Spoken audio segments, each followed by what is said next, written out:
Imagine standing in a vast, open plain as the sky darkens unexpectedly. A low rumble begins to echo in the distance, growing steadily into a deafening roar that vibrates through the very ground beneath your feet. Above you, an immense shadow passes over the land, so vast it blots out the sun, casting everything into an eerie twilight. This is no ordinary storm approaching. This is the arrival of one of the most awe-inspiring beings in all of Native American mythology, the Thunderbird. With wings that churn the clouds into violent storms and eyes that flash with raw lightning, this legendary creature has captured human imagination for centuries, weaving its way through the stories and spiritual beliefs of countless tribes. Its presence is both terrifying and magnificent, a symbol of nature's uncontrollable power and profound majesty. Across Native American cultures, from the Lakota and Ojibwe to the Pacific Northwest tribes, the Thunderbird isn't just a myth, it's a living embodiment of the forces that shape the world. It soars through oral traditions as a protector, a destroyer, and a divine messenger, bridging the earthly and the spiritual realms. To hear its story is to step into a universe where the natural and supernatural are deeply intertwined, where thunder isn't just weather, it's the beating of immense wings, and lightning is the fierce gaze of a celestial being. This is a creature that commands respect and wonder, one whose legends are as varied as they are powerful, reflecting the rich tapestry of beliefs that have flourished across this land for generations. In this video, we're embarking on a journey into the heart of these ancient stories, exploring the Thunderbird's role not just as a mythical beast, but as a cornerstone of cultural identity and spiritual understanding. We'll uncover how different tribes interpreted its power, how it shaped their worldviews, and why this magnificent being continues to resonate so deeply even today.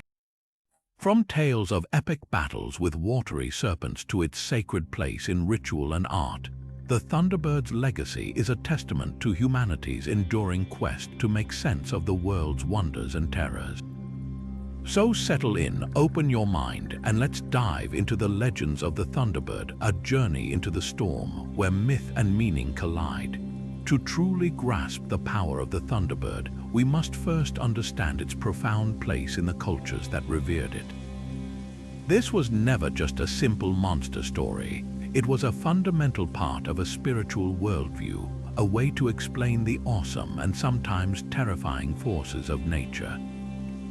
For the Algonquian peoples of the northeastern woodlands, the Thunderbird was a sacred guardian, a powerful spirit known as Animikiai or Binesi. Its thunderous voice was not a sound of fear, but a sign of its ongoing battle against the great underworld serpents and destructive forces that threatened the people.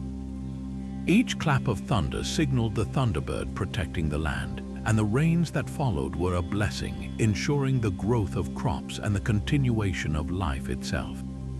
Moving west to the Great Plains, the Thunderbird, or Wakinian to the Lakota Sioux, holds a similarly paramount role, deeply woven into their most sacred ceremonies and cosmology. The Wakinian are seen as immense, supernatural beings of incredible power, so sacred that their true names are spoken with the utmost respect. They are the bringers of truth and clarity, and their appearance, whether in visions or in the sky, is a moment of profound spiritual significance. A Lakota holy man might seek a vision of the Thunderbird to gain the strength and wisdom needed to lead his people, seeing its power not as a force to be conquered, but as a sacred responsibility to be humbly carried. Perhaps the most iconic artistic representations of the Thunderbird come from the cultures of the Pacific Northwest, like the Kwakwaka'wakwa, Haida, and Tlingit peoples. Here, the Thunderbird is not only a spiritual force but also a central figure in social structure, appearing on towering totem poles, elaborate masks, and ceremonial regalia. In these stunning artworks, the Thunderbird is often depicted with a powerful, curved beak and immense, outstretched wings. The legends tell of its incredible strength, capable of hunting whales by swooping down from the sky and carrying them back to its mountain nest. This imagery solidifies its role as the ultimate master of the sky and a provider, its power directly linked to the sustenance and survival of the community. Across all these diverse nations, the Thunderbird consistently embodies a paradox. It is both a fearsome, destructive force of nature and a benevolent, protective guardian. It represents the essential balance of the world, reminding us that creation and destruction are two sides of the same coin, and that true power demands both reverence and respect. To visualize the Thunderbird is to attempt to comprehend the incomprehensible, a being whose very form is a manifestation of the sky's raw, untamed energy. Across tribal narratives, its appearance is consistently described in terms of awe-inspiring scale and luminous power. Imagine an eagle, but one magnified to a size beyond mortal understanding, with a wingspan so vast that with a single beat, it could churn the calm sky into a raging tempest, casting a shadow that blankets entire valleys in an instant. Its feathers are not mere plumage. They are said to be like polished stone or shimmering metal, catching the light with a sharp, metallic glint. And when it shakes its mighty wings, they clash together, creating the brilliant sparks and deafening cracks of lightning and thunder that echo across the land. The creature's eyes burn with an inner storm, flashing with the same electric fire it commands, a gaze that sees through to the very soul and understands the balance of the world. Its talons are not just for grasping.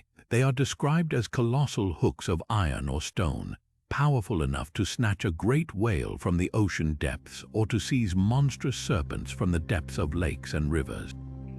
And its cry is never a simple bird call. It is the explosive rumble that rolls across the heavens, a sound that vibrates deep within your chest, a proclamation of its divine authority over the atmospheric realm. But every aspect of this majestic form is imbued with profound symbolic meaning, far beyond its physical terror. The immense wings represent the omnipotent power of the wind and storms, but they also symbolize shelter and protection. Just as a storm can both destroy and nourish, the Thunderbird's wings could unleash devastation upon enemies or spread over the people as a shield. The talons signify not just predatory strength, but also the unyielding grip of justice, the ability to seize and remove negative forces and spiritual sickness from the world. They are instruments of purification. The flashing eyes speak to piercing vision and enlightenment, the ability to see truth where others see only shadow, to perceive deceit and imbalance from great heights. The lightning that springs from its feathers is a dual symbol of sudden, divine judgment and instantaneous creative spark. It is the force that can cleave a great tree in two, but can also ignite the first fire, bringing wisdom and warmth to humanity. Even its thunderous voice is multifaceted. It is a warning of approaching change, a call to prayer, and the very sound of creation itself, echoing the primordial power that shaped the universe. This intricate symbolism transforms the Thunderbird from a simple weather spirit into a complex cosmic principle. It becomes a living metaphor for the essential dualities of existence, creation and destruction, fear and reverence, punishment and blessing. Its form is a constant reminder that true power is never one-dimensional, and that the forces that inspire our greatest fears are often the very same forces that ensure the world's continued balance and renewal. For the Algonquian peoples, including the Ojibwe, Cree, and Lenape, the Thunderbird is not a distant, abstract deity, but a powerful, ever-present spirit known as Animikiai or Binesi, a guardian woven directly into the fabric of their world. Its presence is felt in every summer storm, a constant reminder of the ongoing cosmic struggle between order and chaos. This battle is not fought on some far-off plane of existence. It happens right here, in the lakes and rivers that provide sustenance and the skies that shelter the people. The great adversary in this eternal conflict is often Mishypshu, the terrifying underwater panther or great horned serpent, a creature of immense destructive power that resides in the deepest waters, representing the dangerous and unpredictable forces of the underworld. The legends tell of how Sioux, with its scaled, serpentine body and horns of copper, would lash out in rage, churning calm waters into deadly whirlpools, capsizing canoes and claiming lives. It was a spirit of drowning, of sudden tragedy lurking beneath a seemingly peaceful surface, but the people were not defenseless. When the underwater panther threatened the community, they would call upon Animikiai and the sky would answer. The Thunderbird would descend from its home in the highest clouds, its arrival heralded by the gathering storm. With a cry that was the crash of thunder, it would dive into the watery domain of its ancient enemy, its metallic talons seeking to grasp the serpentine beast. The clash between these two titans was the ultimate explanation for the most violent storms. The lightning that split the sky was the flash of Animikiai's eyes or the spark from its colliding feathers. The thunder that shook the earth was the sound of their tremendous struggle. The rains that followed were not merely weather but the result of the battle itself, the water thrown up from the lake by the thrashing of the great serpent and the beating of the Thunderbird's wings. When the storm finally subsided and the sun returned, it was a sign that Animikiai had once again prevailed, temporarily subduing Sioux and restoring balance to the world. The people would offer thanks, knowing the Thunderbird had protected them not out of mere obligation, but as part of a sacred relationship that required their respect and reciprocity. This role transforms the Thunderbird from a simple weather phenomenon into a profound moral guardian. Its stories are not just exciting tales of monster battles, they are foundational lessons. They teach that safety and harmony are not default states, but must be actively maintained through courage and the constant effort of fighting against disruptive forces. The Thunderbird embodies the virtues of protection, responsibility, and righteous strength. For a community navigating a world filled with very real dangers, both natural and spiritual, the legend of Animikiai offered immense comfort and a powerful cultural identity. It assured them that they had a mighty protector, a celestial champion who would always answer the call to defend them, ensuring that the forces of chaos would never ultimately triumph. Venturing into the dense, mist-shrouded forests and along the rugged coastlines of the Pacific Northwest, the Thunderbird undergoes a remarkable transformation, becoming an even more deeply integrated and visible pillar of cultural life. For the Kwakwaka'wakw, the Haida, and the Tlingit peoples, this being is far more than a spiritual entity of the sky. It is a fundamental symbol of social status, familial lineage, and tangible power, its image carved into the very heart of their communities. Here, the Thunderbird, or Natsilane as it is sometimes known, is rendered in breathtaking detail on towering totem poles that tell the history of a clan, on masks worn during sacred potlatch ceremonies that redistribute wealth, and on ornate chests that hold the most valuable treasures. Its depiction is instantly recognizable, a powerful, curved beak that speaks of formidable strength, and vast, sweeping wings that seem to command the space around them, asserting dominance and authority.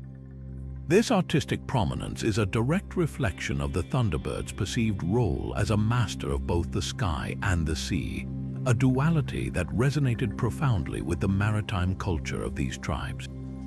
The ocean was their provider and their greatest challenge, a source of immense wealth and unimaginable danger.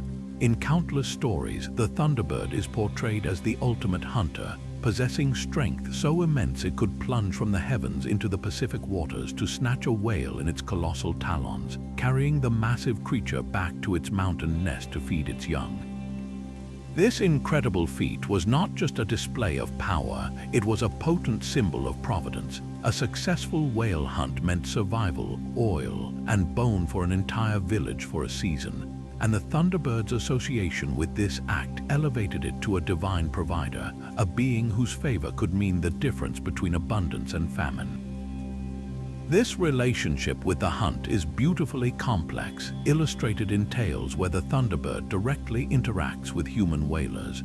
One such story tells of hunters lost in a thick, impenetrable fog, unable to find their way back to shore or locate their prey. Just as despair sets in, a tremendous shadow passes overhead, and the Thunderbird lets out a cry that parts the mist like a curtain. It then leads the canoe through the cleared waters directly to a pod of whales, ensuring a bountiful hunt and the safe return of the men.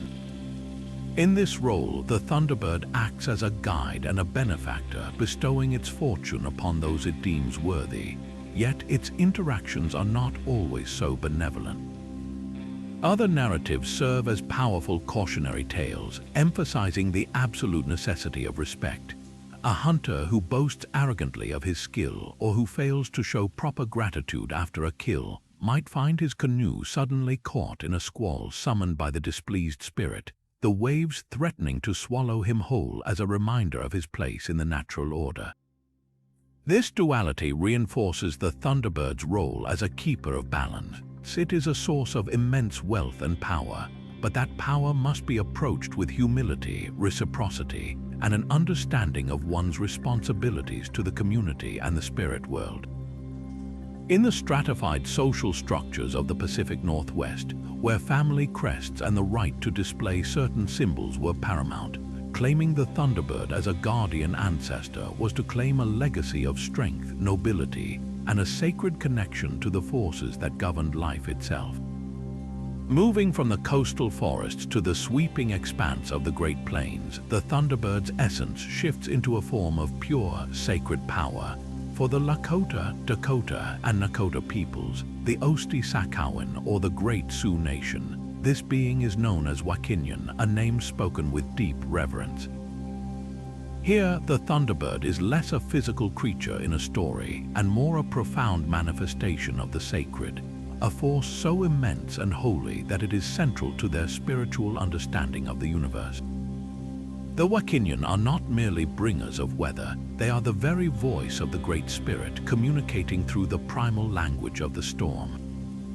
Their arrival in the sky is a moment of both awe and solemnity, a display of nature's dual capacity to give and to take away. The same storm that Wakinian brings can shatter the land with lightning and hail, destroying crops and tipis, yet the life-giving rains that follow are absolutely essential, nourishing the buffalo grasses and ensuring survival for all beings on the plain. This inherent duality is not a contradiction but a complete truth, the understanding that creation and destruction are inseparable partners in the cycle of life. This sacred power is most directly accessed through the vision quest known as Hanbal Saya, or Crying for a Dream. A seeker would journey to an isolated, high place, fasting and praying for days, opening themselves entirely to the spirit world.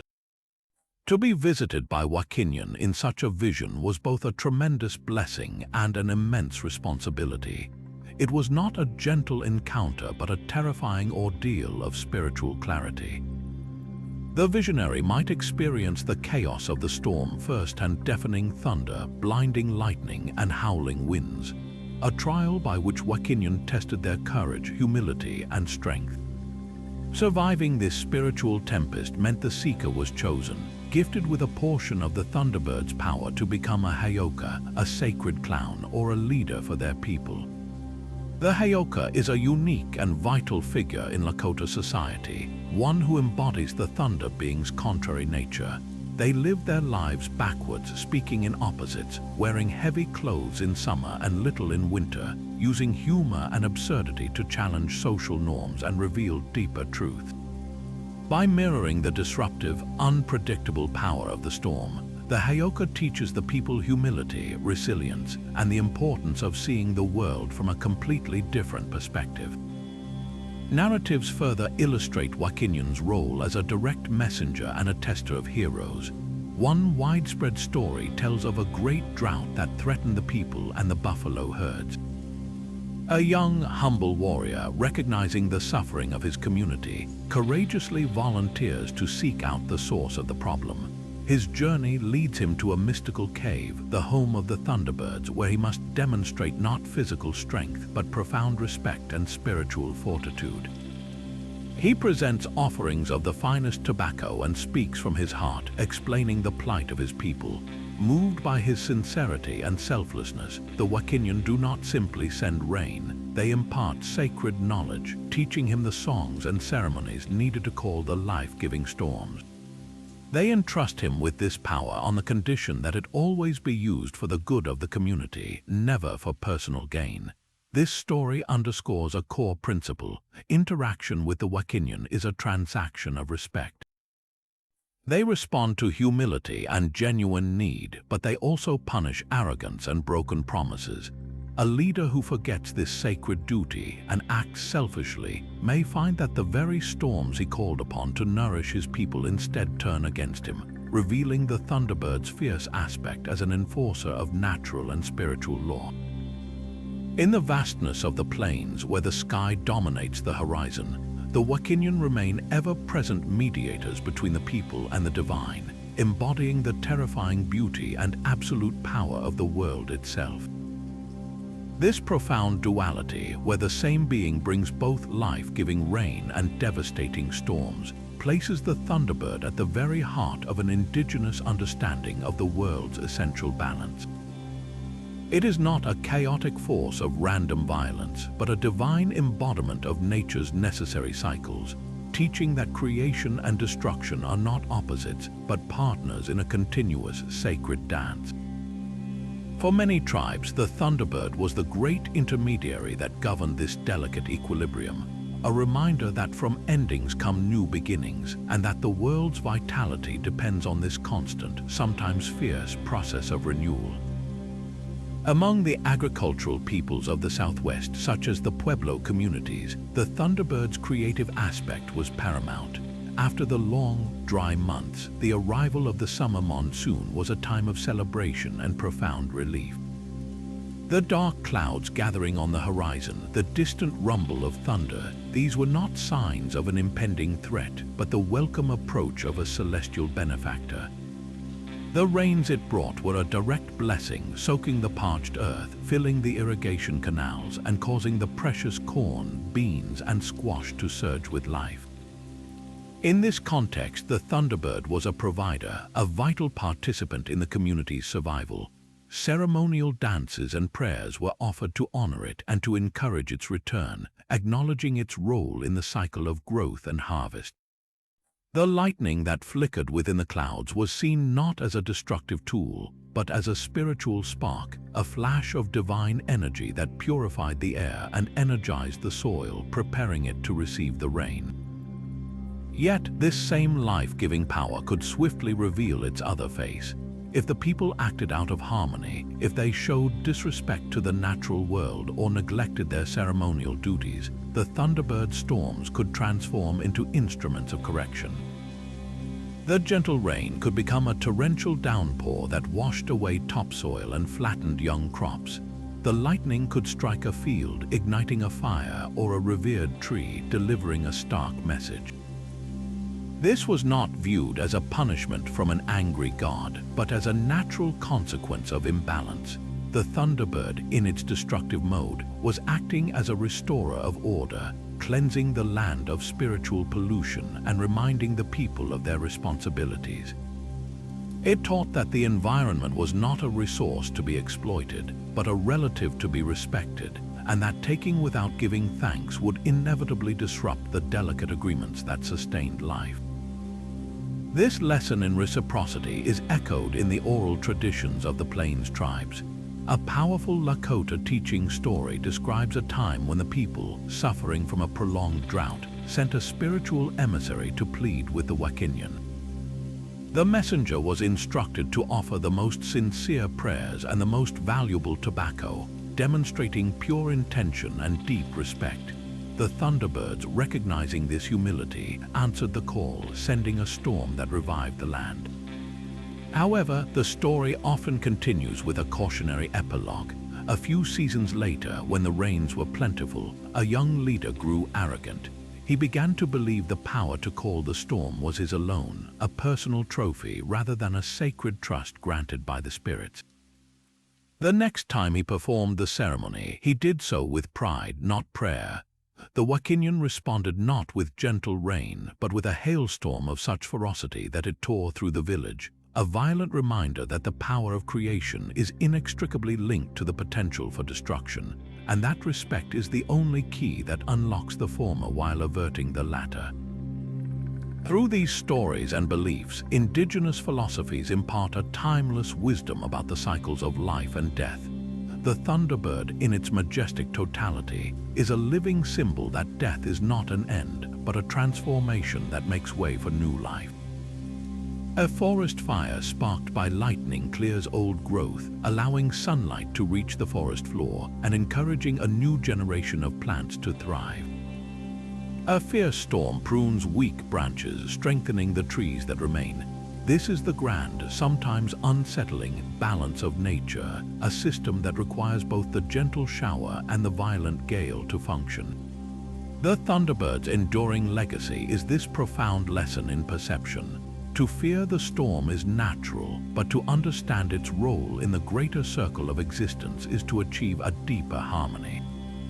It challenges us to see the world not in simple terms of good and evil, but in the complex, interconnected dance of forces that sustain the whole. These powerful stories of encounters between humans and the Thunderbird form the very heart of its legend, moving it from a distant force of nature to an active participant in the lives of the people. These narratives are far more than simple folklore. They are deeply encoded with cultural values, serving as both instruction and warning for how to live a good life in a world governed by powerful, sentient forces. A common and cherished theme across many tribes is that of the Thunderbird as a guide and savior for those who are lost, either physically or spiritually. A recurring tale among the Anishinaabe people tells of a young hunter who ventures too far into the deep woods in pursuit of a mighty stag. A sudden, blinding fog descends, stripping away all familiar landmarks and leaving him disoriented and filled with dread. As night falls and the cold sets in, he resigns himself to his fate. But then, a low rumble begins to resonate through the trees, not with menace but with a strange, steady rhythm. A brilliant flash of lightning illuminates the forest for a split second, revealing a path through the dense undergrowth. The hunter, understanding this as a sign, follows the subsequent rolls of thunder as if they were a drumbeat, walking toward the sound until he emerges safely at the edge of his village. In this role, the Thunderbird acts as a compassionate protector, using its terrifying power not to harm, but to shepherd one of its people back to safety, reinforcing the bond between the celestial and the earthly. Yet, for every story of salvation, there exists a powerful cautionary tale about the consequences of arrogance and disrespect. The legends of the Pacific Northwest are particularly rich with such lessons. One widely told story involves a skilled whaler from the Haida Nation. After a series of exceptionally successful hunts, his heart swells with pride. He begins to boast that his own skill is unmatched, even greater than that of the Thunderbird itself, to whom his people usually offered thanks for guiding the whales. On his next voyage, he deliberately withholds the traditional prayers and offerings, declaring that he no longer needs the spirit's help. As his canoe approaches the quarry, the sky, which had been clear, suddenly darkens. An immense shadow falls over the boat, and a deafening crack of thunder splits the air. The Thunderbird descends, but not to help. With a great beat of its wings, it churns the once calm sea into a raging fury, and with a precise flash of lightning, it severs the harpoon line just as the hunter makes his throw. The whales vanish into the depths, and the arrogant man is left to battle the storm alone, returning to shore humiliated and empty-handed. This story powerfully illustrates the principle of reciprocity. The Thunderbird's power is a gift to be acknowledged with humility, not a challenge to human ego. It teaches that prosperity is a collaborative effort between humanity and the natural world, and that forgetting this balance invites corrective chaos. Perhaps the most profound interactions are those where the Thunderbird acts not as a guide or a punisher, but as a bestower of great gifts, though these blessings often come at a tremendous cost. The Lakota tradition speaks of individuals chosen by the Wakinian through harrowing vision quests. A seeker might spend days alone on a high peak, fasting and praying for a purpose. Their visitation from the Thunderbird is rarely gentle. It is a spiritual tempest that shakes them to their core, a terrifying ordeal of thunder, lightning, and howling wind that tests their courage to the absolute limit. Surviving this trial is a sign of being chosen. The gift bestowed is not tangible wealth, but something far greater, sacred knowledge. The Thunderbird might impart the songs for a new ceremony, the understanding of a healing herb, or the wisdom needed to settle a deep community conflict. However, this power carries a weighty responsibility. The recipient, often becoming a Hayoka or a holy person, must live a life of service, using their gift solely for the good of their people. To use it for personal gain or to hoard the knowledge would be to betray the Thunderbird's trust, an act that could see the gift, or the holder, consumed by the very power they were given. These multifaceted encounters collectively weave a single, crucial moral fabric. They champion humility over hubris, teaching that humans are a part of nature's web, not its masters. They celebrate bravery, not just in physical deeds, but in the courage to face the unknown and to accept sacred responsibility. Above all, they incessantly emphasize the critical importance of living in harmony with the natural world. The Thunderbird, in all its stories, is the ultimate enforcer of this natural law. It rewards respect, cooperation, and a grateful heart with protection, guidance, and wisdom. It metes out swift, memorable justice to those who break these covenants, reminding everyone that the world is alive, sentient, and deserving of our deepest respect. At the very core of the Thunderbird's purpose lies its most famous and enduring role, that of a cosmic warrior locked in an eternal struggle against monstrous adversaries. These are not mere skirmishes, but epic, world-shaping conflicts that define the balance of the universe itself. The most iconic of these battles, repeated across countless tribal traditions, particularly among the Algonquian and Sioux peoples, is the Thunderbird's ferocious war against the great horned serpent, known by names like Mishypshu or Untehai. This serpent is no ordinary beast. It is a colossal, primeval entity of the underworld, a creature of pure chaos often depicted with shimmering scales, deadly horns, and a malevolent spirit that dwells in the deepest, coldest lakes and rivers. It represents all that is contrary to life and order: drowning, floods, and the treacherous currents that claim the unwary. The narratives of their clashes are the ultimate explanations for the most violent natural phenomena. When Mishypshu grows restless and lashes out in its watery domain, it creates deadly whirlpools, sends devastating waves over the banks, and threatens to flood the entire world. The people witnessing this chaos would send their prayers skyward. The Thunderbird, hearing their calls, would answer with the gathering storm. Its descent was a spectacle of raw power, the sky darkening as it dove toward the water, its battle cry the explosive crack of thunder that shook the very earth. The ensuing fight was a cataclysm. Lightning flashing across the sky was the gleam of the Thunderbird's eyes, or the sparks flying from its beating wings as they struck the serpent's scaled hide. The torrential rains were the water thrown high into the air from their tremendous thrashing.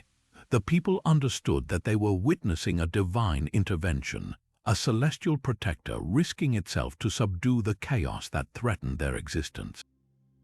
A specific Ojibwe legend tells of a time when Mishypshu grew so powerful that it held the waters captive, causing a great drought that parched the land and drove the game away.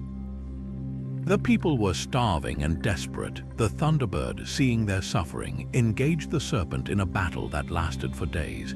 It was not a swift victory. The serpent coiled around its avian adversary, attempting to drag it into the watery depths, while the Thunderbird used its lightning to scorch the monster and its stone-like talons to grip and tear. The storm was so immense it seemed the sky itself would tear apart. Finally, with a tremendous effort, the Thunderbird managed to lift a portion of the serpent's massive body from the water, weakening its power just enough to break its hold. The rains finally fell, the rivers flowed again, and life returned to the land. This story transforms a weather event into a narrative of salvation, where the community's faith and the Thunderbird's strength together restore the world's balance. Beyond the horned serpent, other adversaries appear in these epic tales, each representing a different facet of disorder. In the legends of the Pacific Northwest, the Thunderbird sometimes battles with Orca, the mighty killer whale. Here, the conflict is not between sky and water, but between two apex predators, two mighty rulers of their respective domains. Their fights are depicted on totem poles and in stories as a clash of titans, a test of supreme strength and dominance. The Thunderbird's victory over Orca reinforces its status as the ultimate power, the master of all it surveys. In some Plains traditions, the Thunderbird wages war against the buffalo people, who had refused to share themselves as food for humanity. This battle was not born of malice but of necessity, a difficult action required to secure the survival of the people. The Thunderbird, in this role, becomes a provider, using its power to negotiate or enforce the agreements that make life possible. These recurring battles are far more than exciting monster fights. They are profound cosmological dramas. They symbolize the perpetual and necessary struggle between the forces of the upper world, sky, and order, represented by the Thunderbird, and the forces of the lower world, water, and chaos, embodied by the serpents and monsters.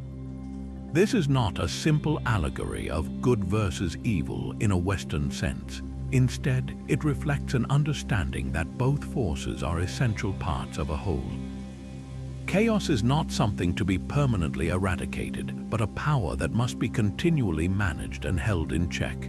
The Thunderbird does not destroy Miss Hypeshoe, it subdues it, knowing that the serpent's power is also a part of the world's nature. The victory is always temporary because the struggle itself is what maintains the equilibrium. The flood waters recede, but the river remains. The lesson is that harmony is not a static state of peace, but a dynamic, hard-won balance achieved through continuous effort, respect, and the courageous intervention of protective forces.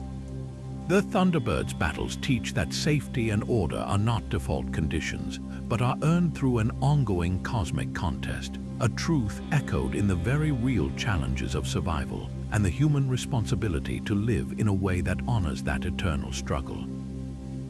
This reverence for the Thunderbird moves powerfully from the realm of story into the very heartbeat of community life through sacred rituals and ceremonies.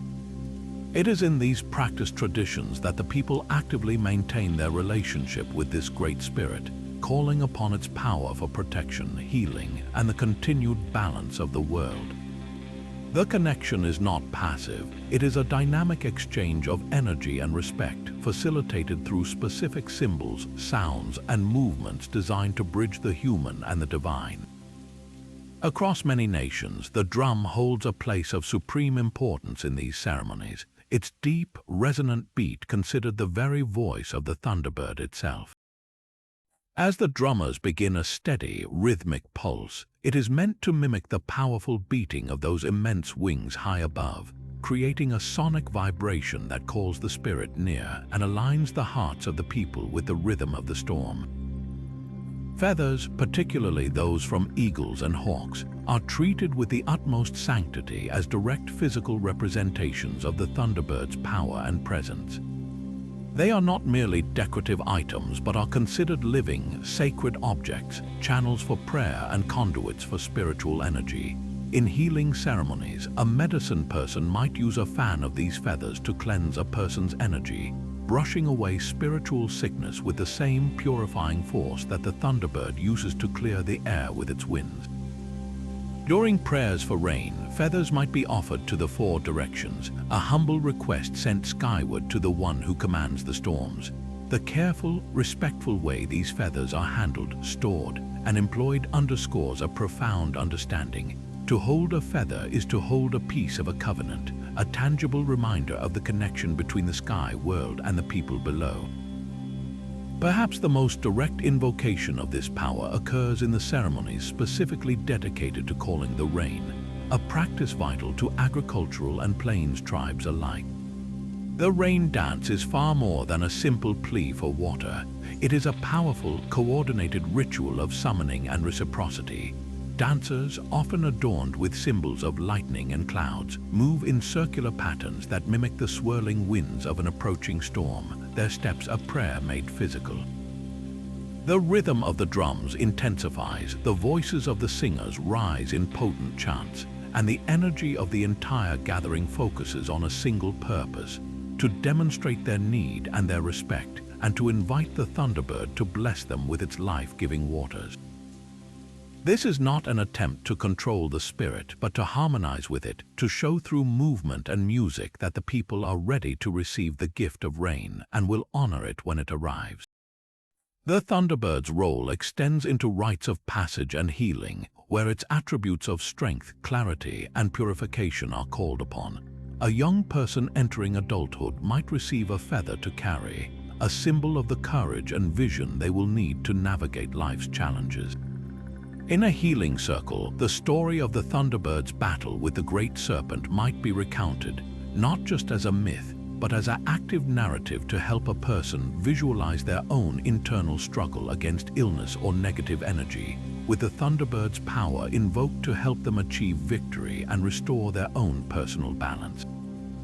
Every aspect of these ceremonies, from the specific paints used on faces to the patterns woven into blankets, can hold layers of meaning connected to the Thunderbird, embedding its symbolism into the daily and spiritual fabric of existence. This practical spiritual application shows a world view where the mythical is immediately accessible, its power available to those who approach with the right knowledge, humility, and respect, ensuring the legacy of the great sky spirit continues to breathe within the community generation after generation.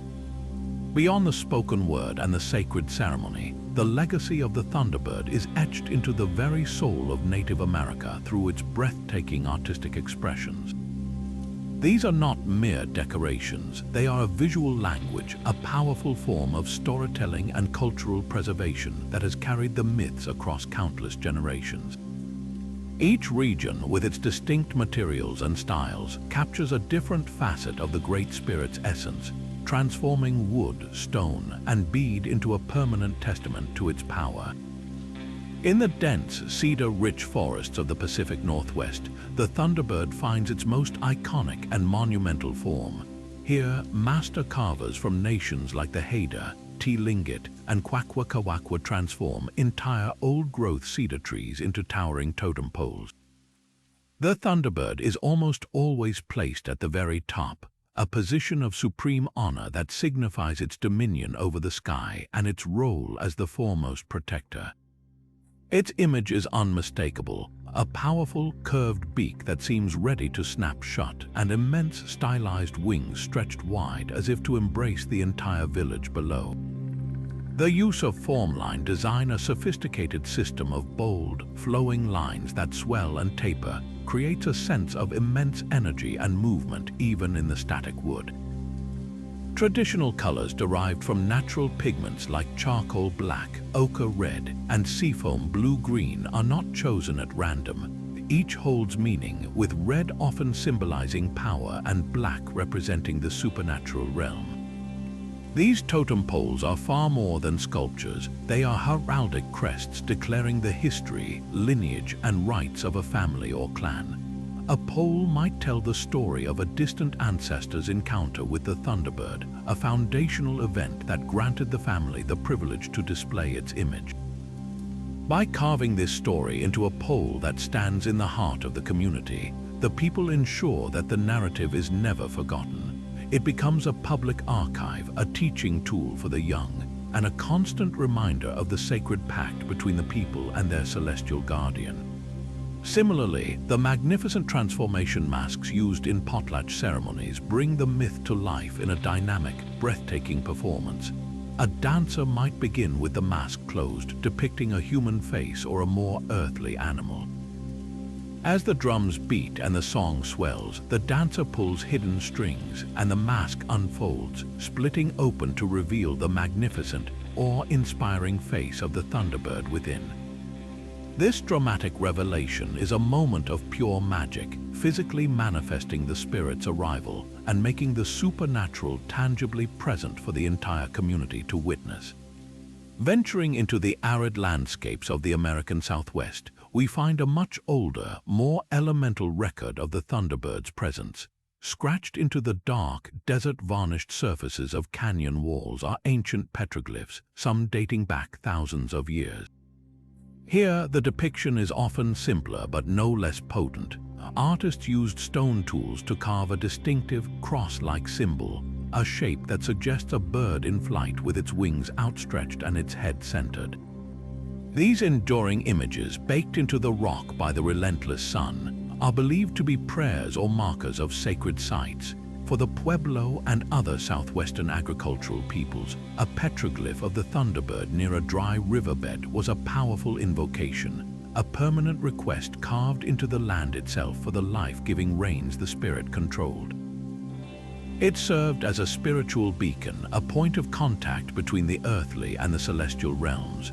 On the Great Plains, where the buffalo roamed and life was nomadic, the art of the Thunderbird took on a more portable yet equally sacred form. Lakota, Dakota, and Cheyenne artists expressed their reverence through exquisite beadwork and painted designs on buffalo hides and later on canvas. Using a palette of vibrant blues, greens, and whites to represent the sky, storm clouds, and lightning, they depicted the Wakinian in a more symbolic manner. A common motif is a being surrounded by jagged lines of red or yellow lightning, with curving U-shaped lines to represent the sacred hailstones that often accompanied its storms. These designs were not merely illustrative, they were believed to contain a fraction of the spirit's power. A Thunderbird beaded onto a war shield or a ceremonial pipeback was a direct plea for the being's protection and strength in battle or prayer. The act of creating the artwork was itself a meditative and devotional practice, a way for the artist to connect with the power they were depicting, stitch by careful stitch. Across all these diverse mediums and geographies, the common thread is functionality. This art exists to do something, to tell a story, to claim an identity, to offer a prayer, or to channel power. A totem pole is a family's historical document. A petroglyph is a permanent prayer etched into the landscape. A beaded robe is a wearable shield of spiritual protection. Through these profound artistic traditions, the Thunderbird transcends the boundaries of myth to become an active, living participant in the cultural and spiritual life of the people. Each carved wing, each painted lightning bolt, and each woven feather ensures that the roar of thunder will never be just a weather event, but will always be the sound of a generation's-old story still being told. While the Thunderbird is a unifying figure across many Native American cultures, its character and role are wonderfully diverse, shaped profoundly by the unique landscapes, climates, and ways of life of the tribes that honor it. These regional variations are not inconsistencies in the myth, but rather a testament to its deep adaptability and relevance, reflecting how different peoples interpreted the immense power of the natural world through the lens of their own experiences.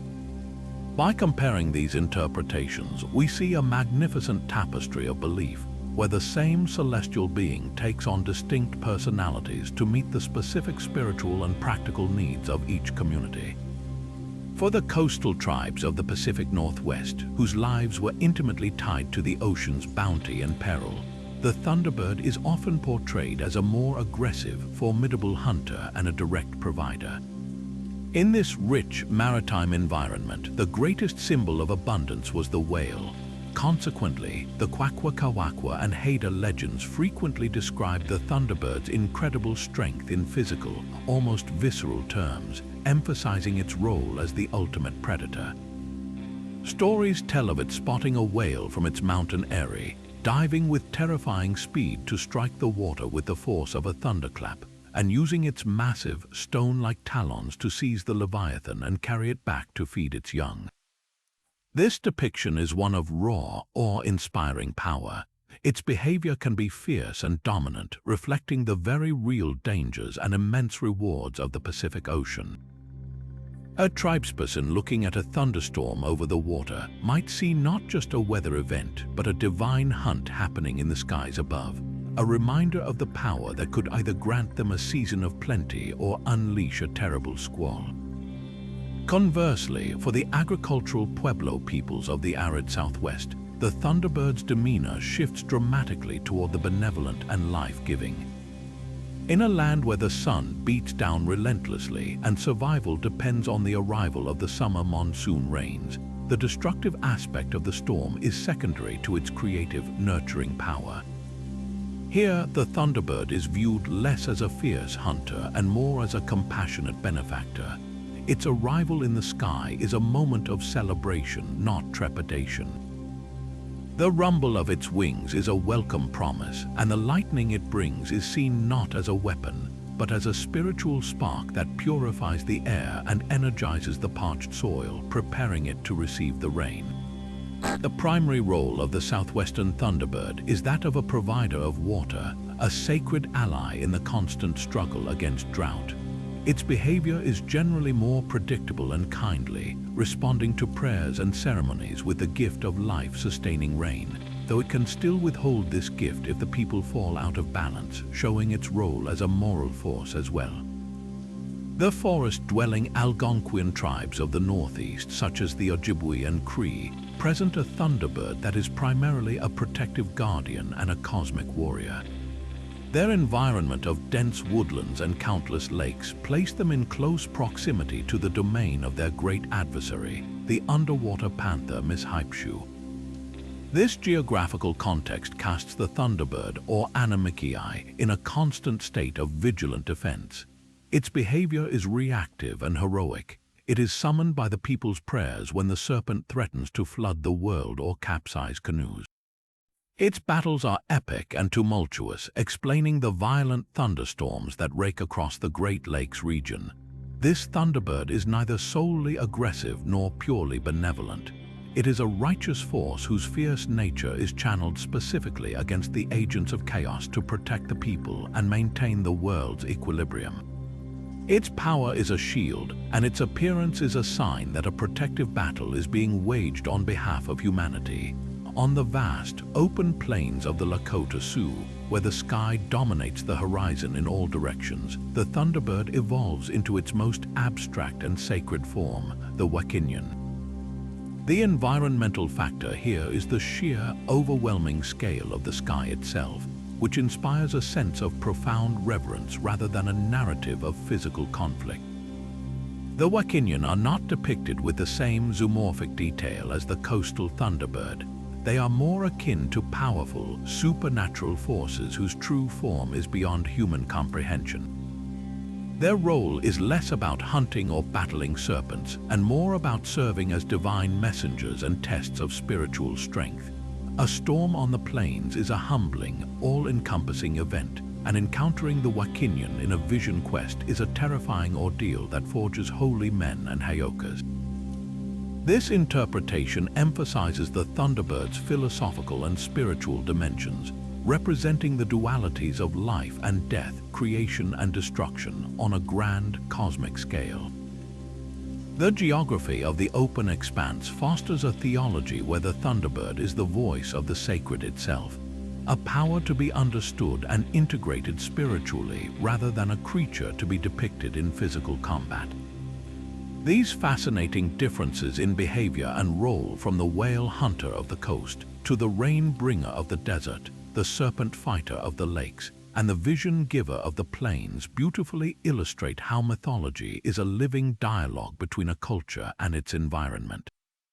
The Thunderbird is a powerful, consistent archetype that was seamlessly adapted to explain the specific wonders and terrors each tribe faced, proving its enduring power as a symbol for humanity's attempt to find meaning and balance in the powerful and often unpredictable natural world. These powerful stories were far more than just captivating entertainment. They served as a sophisticated framework for understanding the complex and often intimidating weather patterns that shape daily life and survival. For generations before modern meteorology, indigenous peoples were astute observers of the natural world, and the Thunderbird mythology provided a narrative that made the unpredictable forces of nature both comprehensible and meaningful. The sudden, violent crack of thunder wasn't an abstract atmospheric shockwave. It was the unmistakable sound of the Thunderbird's wings clapping together high above the clouds. The brilliant, terrifying flash of lightning was the glint in its piercing eyes or a spark struck from its stone-like feathers as it flew. This personification transformed a potentially frightening event into a story with a purpose, a drama unfolding in the heavens with direct implications for those on the ground. This interpretive system was deeply intertwined with the cyclical patterns of the seasons, particularly the life-giving summer storms. For agricultural tribes, the arrival of thunderclouds on the horizon after a dry spell was a moment of profound relief and gratitude, signaling the Thunderbird was bringing the rains necessary for the corn, beans, and squash to thrive.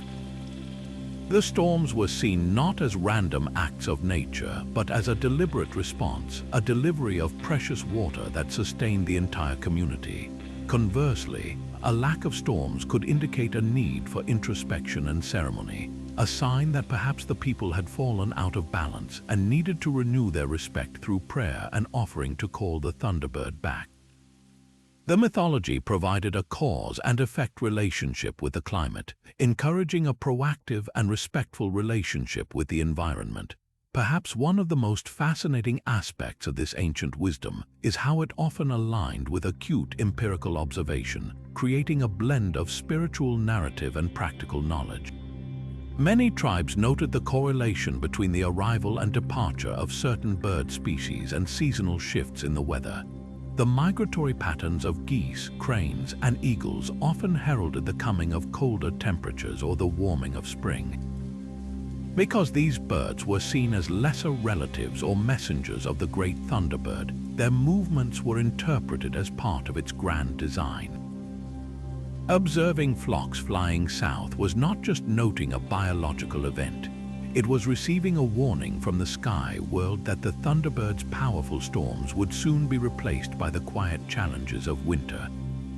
This integration of myth and observable fact created a holistic forecasting system that guided hunting, planting, and community preparation. In this way, the stories demonstrated a remarkable scientific accuracy in their conclusions, even if the explanatory mechanism was spiritual. They correctly identified the connection between seasons, animal behavior, and weather changes. The understanding that lightning often precedes thunder was encapsulated in the stories of the flash of the eyes coming before the beat of the wings. The concept of a storm's path was understood as the Thunderbird flying in a specific direction on its divine business. This was not primitive superstition, but a different form of knowledge building, one that wove together observable evidence, pattern recognition, and a profound spiritual reverence for the interconnectedness of all things.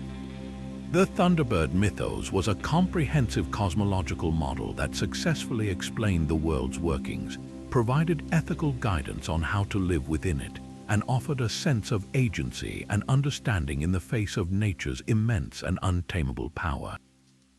In our modern world, the legend of the Thunderbird has not faded into obscurity. It has taken flight into new realms, finding a powerful, though often complicated, presence in contemporary media and popular culture. This ancient being soars through the pages of fantasy novels, appears as a formidable creature in blockbuster films and video games, and even serves as the fierce emblem for sports teams and military aircraft. This widespread adoption speaks to the enduring fascination with the myth, but it also opens a critical conversation about the line between appreciation and appropriation, and how these modern interpretations shape the understanding and often the misunderstanding of Native American cultures today. Within the world of literature, the Thunderbird has been embraced by both native and non-native authors, though often with strikingly different approaches and intentions. In the groundbreaking young adult novel, The Marrow Thieves by Métis author Cherie Dimaline, the Thunderbird is not a mere monster but a profound symbol of hope and resistance for Indigenous characters in a dystopian future, its power intrinsically linked to their cultural survival. This stands in contrast to its appearance in many mainstream fantasy series, where it might be presented as just another magical beast in a menagerie of creatures, its deep cultural significance stripped away to serve a plot point. When native writers incorporate the Thunderbird, they typically do so with a sense of responsibility, weaving its stories into narratives about identity, resilience, and the reclamation of power. When the context is lost, however, the character can become a hollow shell, a cool-sounding name without its soul, which risks reducing a sacred being to a simple fantasy trope. The visual power of the Thunderbird makes it a natural fit for the big screen and the gaming console, but this is where misinterpretations can become most visible. In the Harry Potter film franchise, the Thunderbird appears as a majestic magical creature named Frank, helping to drive the narrative forward. While visually stunning, its portrayal focuses almost entirely on its physical attributes, its ability to sense danger and create storms with its wings, while making no mention of its spiritual origins or its role as a protector in native cultures. It becomes a magical animal, not a divine spirit. Similarly, in popular video games like the Elder Scrolls series or World of Warcraft, the Thunderbird is frequently cast as a high-level boss monster or a powerful familiar to be conquered and tamed by players. This interactive element introduces a particularly sensitive issue. The act of virtually battling and subduing a being that many Indigenous people view as sacred can be deeply offensive, transforming a revered spiritual entity into an opponent to be vanquished for experience points and loot. Perhaps the most contentious modern use of the Thunderbird is as a mascot for sports teams, a practice steeped in a long and painful history of cultural stereotyping. Teams like the University of Southern Illinois Salukis have retired their Chief Illiniwek mascot, which often invoked stereotypical imagery, while other organizations continue to use the name. The debate hinges on the context and execution. When used without consultation or understanding, such mascots often rely on cartoonish, pan-Indian stereotypes, feathered headdresses, war paint, and tomahawk chops that flatten hundreds of distinct cultures into a single, inaccurate caricature. This not only disrespects the sacred origins of the Thunderbird, but also perpetuates harmful stereotypes that have real-world consequences for native peoples, impacting their self-esteem and how they are perceived by others. However, some collaborations between teams and tribes have shown a path forward, where the imagery is used with respect, accuracy, and educational purpose, though these instances remain rare. The impact of these pop culture appearances is a double-edged sword. On one hand, they introduce the concept of the Thunderbird to global audiences who might otherwise never encounter these rich cultural stories, sparking an interest that can lead to deeper learning and appreciation. A viewer intrigued by a video game creature might seek out its real-world mythology, discovering the profound teachings of balance and respect embedded in the original tales. This can be a powerful tool for cultural preservation and visibility. On the other hand, the constant exposure to decontextualized and commercialized versions creates a significant risk of dilution and misunderstanding.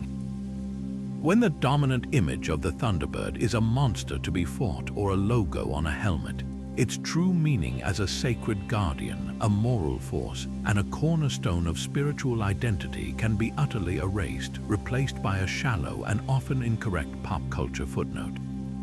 Ultimately, the journey of the Thunderbird into the modern age reflects a broader challenge. How do we honor and share living cultural traditions in a globalized world without stripping them of their meaning?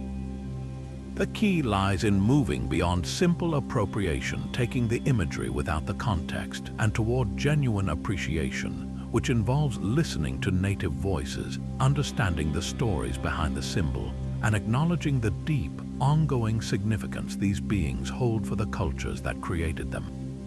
The Thunderbird's power is timeless, but its legacy in our modern world depends on whether we choose to see it as a cheap commodity or respect it as the profound spiritual force it has always been. This enduring fascination with the Thunderbird as a tangible, physical being leads us into the realm of cryptozoology, a field dedicated to the search for animals whose existence is suggested by anecdotal evidence but not yet confirmed by mainstream science. For decades, reports have surfaced across North America, primarily in Pennsylvania, Illinois, and the Pacific Northwest, of witnesses claiming to have seen a bird of absolutely impossible dimensions. These accounts typically describe a creature with a wingspan rivaling that of a small airplane, dark brown or black in color, with feathers that seem more like leathery skin and a beak capable of snatching a large dog. The most famous cluster of these sightings occurred in the 1960s and 70s, with reports of schoolchildren in Illinois allegedly terrified by a gigantic bird circling their playground, and a pair of law enforcement officers in Pennsylvania describing a creature so large it blocked out the stars as it passed overhead. Cryptozoologists who entertain the possibility of a real Thunderbird often frame it as a potential relic population of a prehistoric species, such as the teratorn, a genus of massive vulture-like birds that once soared over the Americas. They argue that vast, unexplored wilderness areas could theoretically conceal a small breeding population, and that the infrequent, startled sightings align with the behavior of a rare and elusive creature. These modern accounts are frequently mapped onto the older tribal stories, with proponents suggesting that indigenous oral histories are not mythology at all, but a long-standing, accurate record of zoological observation, preserved through generations as a cultural memory of a real animal. This line of thinking attempts to validate the myth by grounding it in biological possibility, seeking a scientific explanation for the legendary being. However, placing these modern cryptozoological claims side by side with the original tribal narratives reveals a profound and often uncomfortable disconnect. In the indigenous traditions, the Thunderbird is never merely a large flesh and blood animal. It is an inherently supernatural being, a powerful spirit intimately connected to the weather, a divine warrior engaged in cosmic battles, and a sacred messenger. Its size is not a zoological statistic but a metaphor for its immense power. Its flight creates storms, its eyes flash lightning, and its voice is the thunder itself. To reduce this complex, multifaceted spiritual entity to the status of an undiscovered bird is to strip it of its deepest cultural and religious significance. It transforms a sacred subject of reverence into a simple object of a hunt, a creature to be captured on film or tracked down rather than understood on its own terms. This approach raises serious issues of cultural sensitivity. For many native people, the Thunderbird is not a cryptid, a term for a hidden animal, but a revered spiritual relative.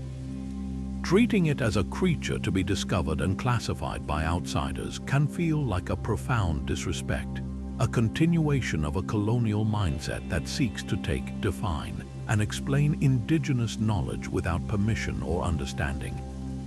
It prioritizes a Western scientific framework of validation over the intrinsic truth and value of the native spiritual worldview. The search itself, however well-intentioned, can therefore be seen as a form of appropriation, commodifying a sacred belief for the sake of mystery and spectacle. This is not to say that all discussion between the two perspectives is impossible, but it must be approached with the utmost respect and a clear delineation. One can acknowledge that large, unidentified birds are occasionally reported, while firmly maintaining that these modern sightings have absolutely no bearing on the truth of the indigenous Thunderbird myths. The latter exists in a separate, sacred realm of meaning. The real wonder is not whether a giant bird might be hiding in a remote forest, but how generations of native cultures developed such a rich, powerful, and nuanced understanding of the natural world's balance through the enduring symbol of the Thunderbird, a being whose true home was never just the sky but the human spirit. These profound stories of the Thunderbird were never intended as simple entertainment.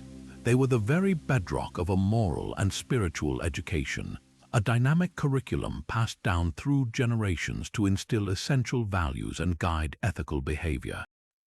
At the heart of every tale lies a powerful lesson about the individual's place within a vast, interconnected web of life, emphasizing that true strength is not for personal glory but for the protection and benefit of the community. The courage displayed by the Thunderbird in its battles against the great serpents was not about brute force, but about the bravery required to stand against chaos and defend what is right, even at great personal risk. This taught young listeners that courage is a virtue defined by its purpose, to shield the vulnerable and preserve harmony. Another cornerstone of these teachings is the paramount importance of humility and respect, particularly toward the natural world. The recurring cautionary tales of arrogant hunters who boast of their own power, only to be humbled by the Thunderbird storm, served as powerful object lessons against hubris. They illustrated that nature is not a resource to be dominated, but a relative to be honored. Every element of the world, from the tallest tree to the smallest stream, possesses its own spirit and deserves consideration. This fostered a deep-seated ethic of environmental stewardship, teaching that taking a life, whether animal or plant, required gratitude and reciprocity. A successful hunt was never followed by mere celebration, but by prayers of thanks and offerings to the spirit of the animal, ensuring its essence would return and allow the cycle of life to continue. The Thunderbird, as the great enforcer of this natural law, embodied the consequences of breaking this sacred contract. Furthermore, the myths reinforced the critical concept of community responsibility. The Thunderbird's power was never used for its own selfish gain. It was always wielded to protect the people, to bring life-giving rain, or to cleanse the world of negative forces. This set a clear example for every member of the tribe. The gifts and strengths you possess are not your own, but are held in trust for your people. A person blessed with skill in hunting had a responsibility to share their bounty. An individual granted spiritual insight through a vision had a duty to use that knowledge for healing and guidance. This philosophy wove a strong social fabric where individual success was intrinsically linked to the well-being of the collective, discouraging selfishness and encouraging generosity. Elders and storytellers were the guardians of this living wisdom, using the captivating narratives of the Thunderbird as their primary teaching tool.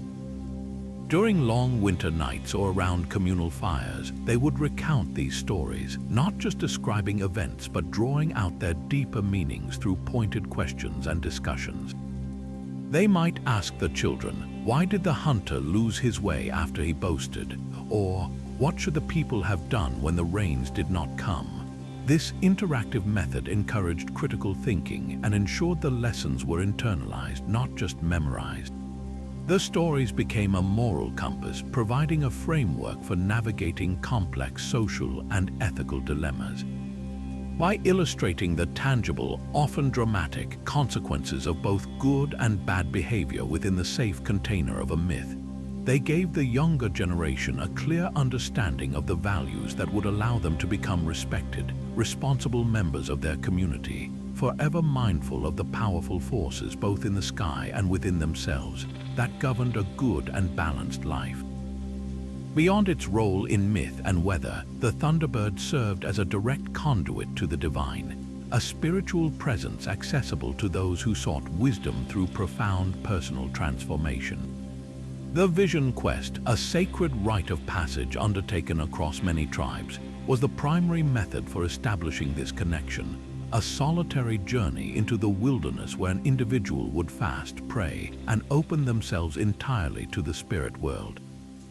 To encounter the Thunderbird in such a state was not a gentle meeting but a terrifying and electrifying ordeal, a trial by spiritual fire that tested the very core of one's being.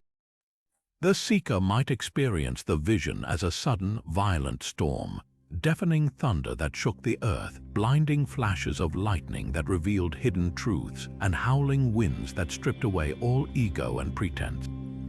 Surviving this tempest was the ultimate test of courage and humility, a sign that the person had been chosen by the Wakinian and was worthy of receiving its power and guidance. The gifts bestowed in these visions were never for personal gain, but were entrusted to the individual for the good of the entire community. A Lakota oral history tells of a young man named Stone Bull who ventured to a high peak during a time of great discord among his people. For 4 days and nights he cried for a dream, and on the final night the sky exploded. The Thunderbird appeared to him not as a bird, but as a swirling vortex of cloud and energy, its voice the roar of the storm. It did not speak in words, but imparted a complex series of images showing a new way to structure the council and resolve the disputes tearing the band apart. He returned to his people as a Hayoka, a sacred clown, who, through contrary actions and humorous disruptions, revealed the folly of their arguments and guided them toward the peaceful resolution he had witnessed. His encounter with the Thunderbird transformed him into an instrument of balance, using the spirit's disruptive power to ultimately create harmony. Other prophecies were far grander in scale, dealing with the fate of entire nations. Among the Anishinaabe, a powerful story recounts how a series of prophets received visions from the Thunderbird, now known as Nessie, foretelling the arrival of a light-skinned people from across the sea. The prophecies were complex and layered, not simply predicting invasion but outlining a long journey of hardship, adaptation, and eventual cultural renewal. The Thunderbird, in its role as a seer, provided a roadmap for survival. It guided the people to move westward, following a sacred Megi's shell, and offered warnings about the challenges they would face, preparing them spiritually for the immense changes to come. This was not a passive prediction of doom, but an active call to action, a divine strategy for perseverance gifted by a powerful ally. The deep spiritual connection forged in these quests was one of absolute trust and responsibility. A person did not command the Thunderbird, they humbly offered themselves as a vessel for its will, and in return were granted the strength and clarity to lead their people through any trial, forever bound to the majestic power that rules the sky. The enduring legacy of the Thunderbird's teachings offers a powerful lens through which to view our most pressing modern ecological crises, revealing a timeless blueprint for environmental stewardship rooted in reverence and reciprocity. For the tribes that have honored this being for millennia, the Thunderbird was never separate from the environment it governed. It was the living embodiment of the sky, the storm, and the delicate balance that sustains all life. This worldview inherently frames nature not as a collection of resources to be managed, but as a web of sacred relationships to be maintained. When the Thunderbird brought rain, it was a gift. When it withheld rain due to human arrogance, it was a correction. This narrative instilled a profound understanding that human well-being is inextricably linked to the health of the natural world, a lesson that resonates with urgent clarity today. This indigenous philosophy presents a stark and valuable contrast to the modern mindset of extraction and domination that has fueled climate change and rampant habitat destruction. Where contemporary society often sees land as real estate and forests as lumber, the stories of the Thunderbird teach us to see these same elements as kin. The Great Spirit's battles with the horned serpents were fought to protect the purity of the waters and the stability of the land, a direct metaphor for the vital work of conservation. The principle is clear: to harm the water, the land, or the creatures is to invite imbalance and summon the corrective force of the Thunderbird's power. In an era of melting ice caps and vanishing species, this is not superstition but a profound ecological truth, warning that disrespecting natural systems ultimately leads to catastrophe. We can see this wisdom reflected in the tangible conservation practices of many tribes, both historically and in their ongoing efforts today. The Pacific Northwest tribes, for whom the Thunderbird was a provider, traditionally practiced sustainable whaling and fishing, taking only what was needed and offering prayers of thanks to the spirit of the animal, ensuring the population's longevity. This is a holistic model of sustainability that considers spiritual and cultural health alongside physical need. Today, many native nations are at the forefront of environmental protection, from the Standing Rock Sioux's opposition to oil pipelines that threaten water sources to the Menominee Nation's renowned sustainable forestry practices, which have preserved their lands for generations. These are not new ideas, but the modern application of an ancient contract with the natural world, one originally overseen by guardians like the Thunderbird. The call to action embedded within these myths is more relevant now than ever. The Thunderbird's demand for humility and respect directly challenges the hubris that has led to our current planetary emergency. It urges us to shift our perspective from one of ownership to one of guardianship, to listen to the natural world rather than seek to dominate it. This doesn't require a return to the past, but a thoughtful integration of this ancient wisdom into our modern solutions. Supporting Indigenous-led conservation initiatives, advocating for policies that honor treaty rights and protect sacred lands, and simply cultivating a personal practice of gratitude for the natural world are all ways to honor the Thunderbird's legacy. Ultimately, the Great Spirit story is a testament to the power of long-term thinking and intergenerational responsibility. The tribes preserved these stories for thousands of years, not for entertainment, but as essential instructions for surviving and thriving on this earth. They understood that the decisions of one generation ripple forward for 7 generations to come. In the Thunderbird's majestic flight and its fierce protection of balance, we find an inspiring model for our own relationship with a planet in peril. It invites us to become Thunderbirds in our own right, not with wings that create storms, but with actions that protect, preserve, and fiercely defend the fragile, beautiful world we all share. While the Thunderbird stands as a uniquely powerful figure in Native American belief, the human impulse to personify the terrifying and magnificent power of storms is a truly universal phenomenon. Cultures across the globe and throughout history have looked to the heavens and crafted their own explanations for the thunder and lightning, often centering their myths on a powerful being who commands the sky. This shared instinct reveals something fundamental about our species, yet the distinct forms these deities take illuminate the unique values and environments of the people who created them. By placing the Thunderbird alongside its global counterparts, we can see both the common threads of human imagination and the beautiful specificity of each culture's worldview. Consider the mighty Zeus, the king of the Greek gods, who ruled from Mount Olympus. Like the Thunderbird, Zeus was a sky god who wielded lightning bolts as his weapon of choice. However, the similarities largely end there. Zeus's lightning was not a part of his being, but a tool forged for him by the Cyclops. His primary avian symbol was the eagle, which carried his thunderbolts, but the eagle itself was not the source of the storm. It was a messenger and a symbol of his political authority.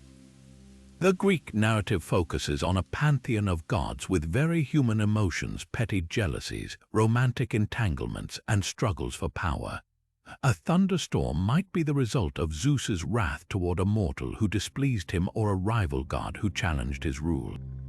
This reflects a world view where natural forces are tied to a complex divine bureaucracy and the whims of anthropomorphic deities, contrasting sharply with the Thunderbird's role as an integrated natural force itself, a spirit whose actions are directly tied to the immediate needs of the land and its people, not divine politics.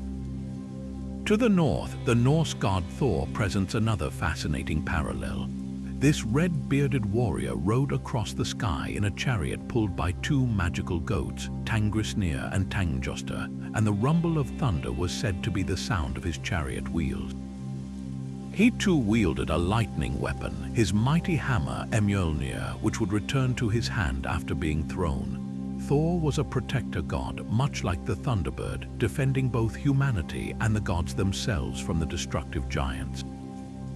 Yet his methods and context are distinctly Norse. He was a god of physical strength and combat, and his battles were epic brawls against monstrous foes. The Thunderbird's fights are also battles, but they are more ecological and spiritual in nature, maintaining the balance of the world against chaotic forces like the underwater panthers. Thor's connection is to the community of warriors and farmers, while the Thunderbird's connection is to the entire ecosystem and the spiritual well-being of the people. Even further east in Japanese mythology, we find Raijin, the god of lightning and thunder. Often depicted as a fearsome demonic beast, Raijin surrounds himself with a circle of drums that he beats to create the sound of thunder. He is a powerful, primal force, sometimes seen as a protector, but also greatly feared for his unpredictable and destructive nature. His companion is Reiju, a mythical thunder beast that takes the form of a wolf, weasel, or badger, which darts across the rooftops during storms. This imagery shares the Thunderbird's raw, untamed energy and its connection to the audible phenomenon of thunder. However, Raijin is more often a figure to be appeased and feared rather than an integral guardian. The relationship is less about reciprocal respect and more about avoiding his wrath, showcasing a different kind of dynamic between humanity and the power of the storm. What truly sets the Thunderbird apart in this global family of storm beings is its seamless embodiment of a natural process. It is not a human-like god using a lightning weapon, it is the storm. Its wings create the wind, its feathers spark the lightning, and its voice is the thunder. This represents a profound philosophical difference, one deeply rooted in an animistic worldview that sees spirit and life in all of nature, not separate from it. The Thunderbird is not ruling nature from a distant celestial palace. It is an active, participating member of the ecological and spiritual community. Its role as a teacher, a bestower of visions, and a moral force for humility and reciprocity is far more developed than that of Zeus, Thor, or Raijin. While other myths explain the storm through the lens of human-like gods, the Native American traditions use the storm to explain the proper relationship between humanity, nature, and the sacred, making the Thunderbird not just a character in a story, but a fundamental principle of existence. The vibrant life of the Thunderbird myth was breathed into generation after generation, not through the silent page, but through the living, dynamic art of oral storytelling. This was a sacred craft, meticulously honed to do far more than simply relay information. It was designed to captivate the senses, stir the emotions, and etch the lessons deep into the memory of every listener. Elders were not just narrators but master performers, skilled in techniques that transformed a story from a simple tale into a profound, multi-sensory experience. They understood that to tell a story of the Thunderbird, one must make the audience feel its presence, and they achieved this through a powerful toolkit of vocal and theatrical skill. Perhaps the most immediate technique was vocal mimicry, a tool used to drop the listener directly into the heart of the storm. A skilled storyteller would not merely describe the thunder, they would become its instrument. Starting with a low, guttural rumble deep in their chest, they would gradually build the sound, allowing it to grow in volume and intensity until it seemed to vibrate through the very lodge poles, mimicking the way a real storm rolls across the landscape. The flash of lightning was often punctuated by a sharp, sudden clap of hands or the stomp of a foot, a percussive shock that made the entire audience jump. This wasn't for mere theatrics, it was a form of spiritual sonic engineering, using sound to bypass the intellect and speak directly to the primal self, creating a visceral, unforgettable connection to the power being described. Structural repetition served as the backbone of these narratives, a brilliant mnemonic device that ensured accuracy and facilitated participation. Key phrases, character introductions, and the descriptions of specific actions were often repeated in a consistent, rhythmic pattern. For instance, an elder might describe the Thunderbird's flight the same way each time it appeared. With wings that shook the mountains, with eyes that flashed the lightning, it soared. This predictable rhythm allowed younger members of the community, who were listening and learning, to quietly chant along during these refrains. This communal participation transformed the story from a solo performance into a shared ritual, reinforcing the collective ownership of the myth. Everyone present became a keeper of the story, their unified voices strengthening the memory of the tale for all. The setting itself was a critical character in the storytelling process. These myths were rarely told in the bright light of day. They were shared in the dim, flickering glow of a central fire within a lodge or under a vast canopy of stars on a warm night. The play of shadows on the walls, the crackle of the fire, the distant sound of wind in the trees, all these elements worked in concert with the storyteller's words to create an atmosphere of wonder and believability. When the elders spoke of the sky darkening, the listeners could see the shadows deepening around them. When they imitated the howling wind, the actual breeze outside seemed to answer. The environment itself was harnessed as a prop, blurring the line between the story world and the real world, making the incredible seem entirely possible. This deeply interactive and immersive tradition ensured the myth's flawless preservation long before a single word was ever written down. Each telling was an act of cultural renewal, a way to strengthen the bonds of community while simultaneously passing on everything from spiritual values and historical lessons to practical knowledge about the natural world. The stories were not frozen in time but were living entities, adapted slightly by each storyteller to address the specific needs and questions of their audience, yet always preserving the sacred, unchanging core of the Thunderbird's message. It was through this powerful, resonant combination of art, community, and spirit that the legend of the great sky being was kept alive and vibrant, its wings beating in the hearts and minds of the people for centuries. Beyond its cosmic battles and spiritual teachings, the Thunderbird's power was woven directly into the very fabric of daily life and social order through its role as a foundational clan symbol. For nations like the Ojibwe, the Menominee, and other Algonquian peoples, identity was not merely an individual concept but a collective one, deeply rooted in the Totem or clan system. To belong to the Binesi Dudum, the Thunderbird clan, was to inherit a specific and sacred place within the community, carrying a legacy of responsibility that defined one's purpose from birth. This system organized society into a harmonious whole, with each clan, whether crane, bear, fish, or marten, contributing its unique strengths for the benefit of all, much like the different parts of a body working in unison. The Thunderbird clan was often entrusted with roles that reflected the attributes of their celestial guardian. Members frequently served as leaders, mediators, and protectors, their inherent duty being to oversee the spiritual and physical well-being of the people. Just as the Thunderbird watched over the world from the sky, the clan was expected to maintain a broad perspective, settling disputes with wisdom and ensuring justice was served. They were also the natural defenders, the ones who would step forward in times of external threat, embodying the protective fury of their patron spirit. In some communities, the clan held a special connection to healing, using their knowledge of herbs and spiritual practices to cleanse illness, mirroring the Thunderbird's ability to purify the air with its storms. This wasn't a system of privilege, but one of profound duty. A clan member's life was dedicated to service, their personal ambitions secondary to the needs of the collective they were born to guide and shield. The origin stories of these clans are powerful narratives of encounter and covenant. A common Ojibwe account tells of an ancestral figure, a lone hunter or a visionary, who, during a time of great need, ventured to a sacred place and had a direct, transformative encounter with the Thunderbird. This was not a fleeting meeting but a life-altering event where the spirit imparted its wisdom, offered its protection, and forged a permanent bond with that individual and all their descendants.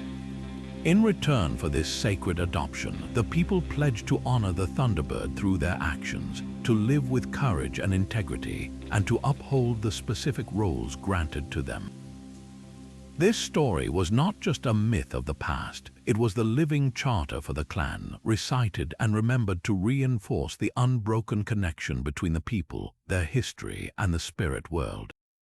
This intricate system of kinship and responsibility fostered a powerful sense of identity and belonging. A child growing up in the Thunderbird clan knew their place in the universe from a young age. They were taught the stories, songs, and responsibilities of their totem, understanding that they were a part of a continuum that stretched back to the beginning of time and forward into the future. This provided an unwavering moral compass and a deep sense of self-worth, rooted in something far greater than individual achievement. It created a society where everyone had a valued role, eliminating the alienation of not knowing where one fits in. The clan was your extended family, your support network, and your first loyalty, creating a social safety net woven from mutual obligation and shared identity. The vibrant significance of the Thunderbird clan is not a relic of the past but a living, breathing force in many native communities today. While modern life has introduced new complexities, the totem system remains a cornerstone of cultural identity. At powwows and other gatherings, you might see individuals wearing symbols of their clan, a beaded thunderbird on a medallion or a specific pattern on a ribbon shirt, a quiet but proud declaration of who they are and where they come from. Elders continue to teach the young about their responsibilities, ensuring the values of leadership, protection, and service are passed on. In tribal governance, the wisdom of the clan system often informs leadership selection and community decision-making, providing a cultural framework for consensus and responsibility that has endured for centuries.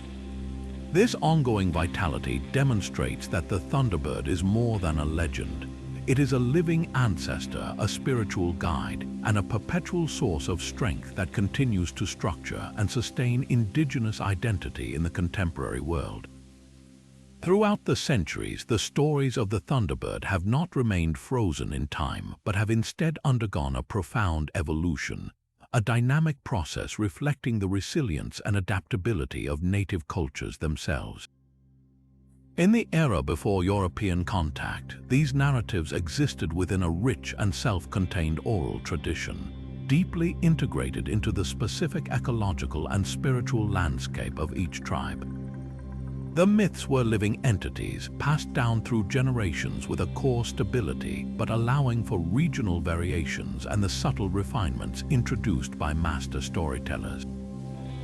This was a period of internal adaptation, where the stories shifted organically to address new challenges within the community or to incorporate insights from powerful visions, all while maintaining their fundamental purpose of explaining the world and guiding ethical behavior. The arrival of colonization, however, introduced a massive and disruptive external pressure that radically altered the context in which these stories were told. The imposition of mission schools, where native children were often punished for speaking their own languages or practicing their traditions, created a dangerous environment for the oral transmission of sacred knowledge. The forced relocation of tribes from their ancestral homelands severed the vital connection between the stories and the specific landscapes that gave them meaning. A tale of the Thunderbird protecting a particular lake lost some of its power when the people were moved 1,000 miles away to arid land. Furthermore, the spread of Christianity presented a direct ideological challenge, with missionaries frequently labeling beings like the Thunderbird as demonic or pagan idols, pressuring converts to abandon their old beliefs. This led to a period of suppression and hiding, where the stories were not abandoned but went underground, shared in whispers within families and trusted circles, away from the scrutiny of authorities who sought to eradicate them. In the 19th and early 20th centuries, another form of external influence emerged, the interest of ethnographers and folklorists. While the work of these early anthropologists preserved many stories that might otherwise have been lost, their methods often involved stripping the narratives of their sacred context. They recorded the plots and characters but frequently missed the deeper spiritual meanings, the accompanying songs, and the ceremonial protocols, packaging the Thunderbird as a folklore specimen for academic study rather than a living article of faith. This well-intentioned but fragmented preservation created a divided legacy, a written academic version of the myths existing alongside the diminished but still vital oral tradition within Native communities. In response to these centuries of pressure, the late 20th and early 21st centuries have witnessed a powerful and deliberate movement of cultural revitalization led by Native communities themselves. This is not a passive preservation but an active reclamation, an effort to breathe the full spiritual life back into the Thunderbird stories. Central to this movement is language revitalization. Tribes are creating immersion schools and language programs, recognizing that to tell the story of the Wakinian in the original Lakota or of Anamikiai in Ojibwemowin is to access layers of meaning and nuance impossible to capture in translation. The words themselves are considered to hold power, and speaking them is an act of cultural recovery. This reclamation is also happening through the arts. Contemporary Native artists are consciously engaging with traditional forms, creating new totem poles, paintings, and jewelry that feature the Thunderbird, not as a nostalgic reproduction of the past, but as a declaration of ongoing identity. Writers like Leslie Marmon Silko and Joy Harjo weave the imagery of these powerful beings into their poetry and prose, asserting their relevance in a modern literary context. Perhaps most significantly, the stories are being returned to their proper context within ceremony and community life. Elders are actively teaching the younger generations not just the stories themselves, but the protocols for telling them, when they should be shared, the respect they demand, and their role in healing and guiding the people. This effort ensures the Thunderbird is once again understood not as a fairy tale, but as a spiritual force integral to personal and cultural well-being, its majestic wings beating in rhythm with the heart of a people determined to remember who they are. Beyond the grand myths and sacred ceremonies, the Thunderbird's influence soars into the very words people use every day, weaving itself into the foundational structure of native languages and the intimate act of naming. This isn't a superficial imprint, it's a deep linguistic root system that connects everyday speech to the cosmic power of the great sky spirit. In many indigenous languages, the very words for thunder and lightning are not abstract terms but are directly derived from the name of the Thunderbird itself, forever linking the natural phenomenon to the being that embodies it. For instance, in the Ojibwe language, the word for thunder is anium, a clear echo of Anamikiai, the Thunderbird's name. To hear the rumble in the clouds is to literally hear the presence of Anamikiai. Similarly, the Lakota word for thunder, wakia, is inseparable from Wakinian, the thunder beings. This linguistic fusion means that to speak of the weather is to inherently acknowledge the spiritual force behind it, a constant, subtle reminder of the mythic world intersecting with the physical one. This profound connection extends to the names of birds, particularly eagles and hawks, which are often viewed as the Thunderbird's lesser relatives or earthly messengers.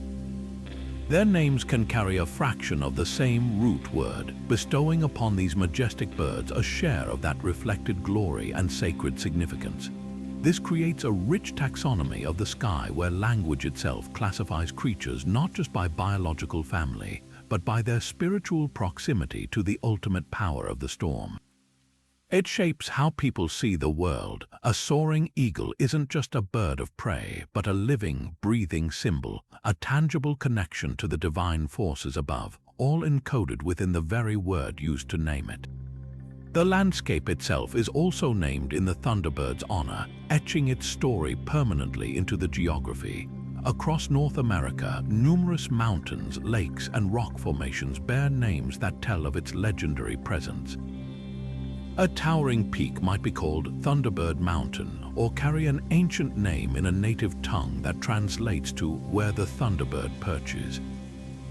A particular lake known for sudden, violent squalls might be named for its legendary battles with the great underwater serpents.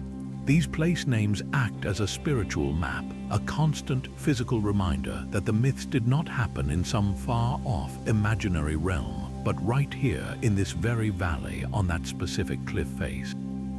They transform the land from a simple resource into a storied, sacred text, where every hill and river has a history and a meaning deeply tied to the community's identity and the Thunderbird's enduring legacy.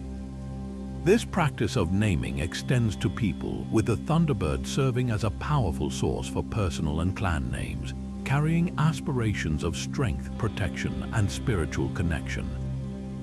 A child might be given a name that means Thunderbird spirit or echo of the thunder, a blessing and a hope that they will embody some of the being's noble attributes. Within clan systems like the Ojibwe Binesi Dudum Thunderbird clan, the name is not just an identifier but a statement of purpose and lineage, connecting the individual to a long line of protectors and leaders tasked with specific community responsibilities. These names are carried with pride and a deep sense of the history they represent, a daily invocation of the Thunderbird's power in the life of the person who bears it. Finally, the Thunderbird's presence flourishes within the colorful and insightful world of idiomatic expressions, those colloquial phrases that reveal a culture's unique way of thinking. One might describe a person with a powerful, commanding voice as having a Thunderbird's call, or a leader who acts with decisive force as having Thunderbird's wings. A sudden, transformative idea could be said to have struck like Thunderbird lightning. These expressions are more than just poetic flair, they are a window into a value system. They show how the qualities of the Thunderbird's strength, clarity, decisive action, and protective fury are held up as ideals to be admired and embodied in human behavior. Through this deep and multifaceted embedding in language, the Thunderbird ceases to be just a character from old stories and becomes an active, living part of thought itself, shaping how generations of people see the world, describe their experiences, and understand their place within the intricate web of life. Unfortunately, the widespread fascination with the Thunderbird has also led to its share of misrepresentation, where well-intentioned enthusiasm often overshadows cultural authenticity. A common oversimplification portrays this profound spiritual being as a generic, monolithic monster, a kind of giant eagle that exists solely to create storms or battle serpents. This flattens a deeply nuanced and culturally specific symbol into a one-dimensional creature feature, stripping away the rich layers of meaning that vary significantly from tribe to tribe. For the Lakota, the Wakinian are not merely large birds but immense supernatural forces of revelation. For the Kwakwaka'wakwa, the Thunderbird is a heraldic crest denoting lineage and privilege. To blend these distinct interpretations into a single, simplified monster is to erase the unique cultural identities and spiritual philosophies they represent. Another pervasive stereotype arises from the tendency to force the Thunderbird into a familiar Western narrative of good versus evil, framing its battles with underwater serpents as a simple cosmic duel between pure hero and pure villain.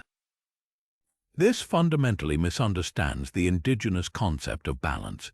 The great serpents like Miss Hypeshoe are not evil in a mustache-twirling villain sense. They are powerful, necessary forces of the underwater world, representing chaos, transformation, and the untamable aspects of nature. The Thunderbird's role is not to annihilate them but to keep their chaotic power in check, maintaining a dynamic equilibrium. Their struggle is a continuous process that ensures the world's stability, not a final victory of light over darkness. Reducing this complex relationship to a binary fight misses the entire philosophical point that both creation and destruction are essential, interdependent parts of a whole. The most harmful misrepresentations, however, come from outright appropriation, where non-native creators transplant the Thunderbird into contexts that directly contradict its cultural significance. Using its image as a mascot for sports teams, often alongside cartoonish and offensive stereotypes of native people, commodifies a sacred being for entertainment and profit. Even in fantasy genres, depicting the Thunderbird as a beast to be hunted, tamed, or killed by a protagonist in a video game or novel treats a revered spiritual entity as a conquest object, reinforcing colonialist mindsets under the guise of adventure. These acts are not homage, they are a profound disrespect, sending a message that native spirituality is a free-for-all resource to be mined for cool ideas without understanding or honoring its source. Correcting these errors requires a conscious shift toward centering authentic native voices and sources. This means actively seeking out stories, interpretations, and artistic representations created by the tribes themselves, whether through the work of contemporary native authors, filmmakers, and artists, or through the publications of tribal historic preservation offices and culturally sensitive ethnographers. It means understanding that there is no single, true version of the Thunderbird, but rather a tapestry of true stories, each belonging to a specific nation. It involves listening when native people indicate that a certain portrayal is harmful or inaccurate, and accepting that some aspects of these stories are meant to remain within the community, not for public consumption. Moving beyond misconceptions isn't about policing creativity. It's about fostering respect, ensuring that the majestic flight of the Thunderbird continues to be guided by the cultures that have known and honored its spirit for millennia.